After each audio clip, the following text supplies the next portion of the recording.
যখন কবরে ঢুকবা তখন বুঝবা, অচিরেই বুঝবা। তখন শুরু হবে ফাইনাল খেলা। তখন কি খেলা? তখন আসল বিচার হবে। যে বিচার দুনিয়াতে তোমরা পাও নাই, ওই বিচার হবে, ঠিক কিনা? দুনিয়াতে কত মানুষের লাশ নালার ভেতরে, ডোবার ভেতরে পাওয়া যায়, হাত বেঁধে পা বেঁধে হত্যা করা হয়েছে, গুম করা হয়েছে, আছে না নাই? এগুলোর বিচার হয়তো দুনিয়ায় হয় নাই। ধর্ষিতা হয়েছে অনেক মা, দুনিয়াতে বিচার হয় নাই, কিন্তু আল্লাহর দরবারে সবগুলো বিচার আছে না নাই? আল্লাহ বললেন কাল্লা সাউফা তা'লামুনা সুম্মা কাল্লা সাউফা তা'লামুন, অচিরেই তোমরা বুঝতে পারবা মরণের কি জ্বালা, মরণের পরের জগৎ সম্পর্কে জানতে পারবা। কাল্লা লাউ তা'লামুনা ইলমাল ইয়াকিন, নিশ্চিতভাবে তোমরা জানবা ইলমুল ইয়াকিন। আইনুল ইয়াকিন, হাক্কুল ইয়াকিন। ইলমুল ইয়াকিন মানে সব মানুষ মরে, এটা আমি জানি, এটা ইলমুল ইয়াকিন।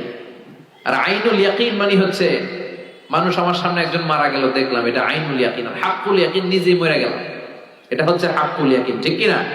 আল্লাহ বললেন লা তারাবুন্নাল জাহিম, সেদিন তোমরা জাহিম দেখবা।